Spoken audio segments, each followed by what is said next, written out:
இன்னைக்கு ஒரு அயன் ரிச்சான பேபி ஃபுட் தான் பார்க்க போகிறோம். அதுக்கு நான் சூஸ் பண்ணியிருக்கிறது முருங்கைக்கீரை. ஏன் முருங்கைக்கீரை அப்படின்னா, இப்போ என்னோட பாப்பாவுக்கு 10 மாதத்துலேயே நான் பசும்பால் கொடுத்துட்டேன். அவங்க அளவுக்கு அதிகமாக சாலிட்ஸ் எடுத்துக்கிறது கிடையாது. அப்படி அளவுக்கு அதிகமாக சாலிட்ஸ் எடுத்துக்காம மில்கை மட்டுமே டிபெண்ட் பண்ணி இருந்தாங்கன்னா அவங்களுக்கு ரத்த சோகை வரும் அப்படின்னு வந்து டாக்டர் சொல்லியிருந்தாங்க. அதனால தான் அதை ப்ரிவென்ட் பண்ணுறதுக்காக தான் நான் முருங்கைக்கீரை வந்து சூஸ் பண்ணியிருக்கேன். இந்த ரெசிபி செய்கிறது அவ்வளோ கஷ்டம்லாம் கிடையாது. முருங்கைக்கீரை வச்சு சூப் செஞ்சு அதில் சாதம் போட்டு நம்ம கிரைண்ட் பண்ணி ஊட்ட போகிறோம். அதுக்கு 2 பல் பூண்டு, 2 சின்ன வெங்காயத்தை எடுத்து இடித்து ஓரமாக வச்சுக்கோங்க.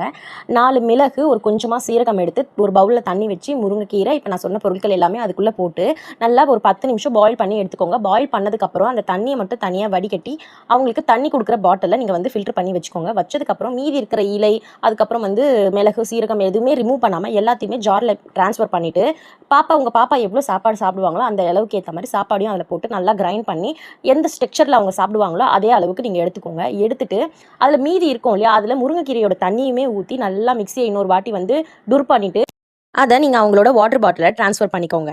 தண்ணிக்கு பதில் நீங்கள் அப்பப்போ இந்த சூப்பை கொடுக்கும்போது அவங்களுக்கு ரொம்பவே நல்லது. அது என்னவோ தெரியல, என் பாப்பா மீதி எதுவுமே நான்வெஜ்லாம் செஞ்சால் கூட அதிகமாக எடுத்துக்க மாட்டாங்க. ஆனால் இந்த முருங்கைக்கீரையை நான் எப்போல்லாம் செஞ்சு கொடுக்குறேனோ அப்போ நான் செய்கிற பவுல் ஃபுல்லாகவே காலி பண்ணிடுவாங்க. வீடியோவை லாஸ்ட் வரையும் பார்த்ததுக்கு ரொம்பவே நன்றி. இந்த மாதிரி வீடியோலாம் உங்களுக்கு யூஸ்ஃபுல்லாக இருக்குது அப்படின்னா என்னோட பேஜை ஃபாலோ பண்ணிக்கோங்க. டாடா.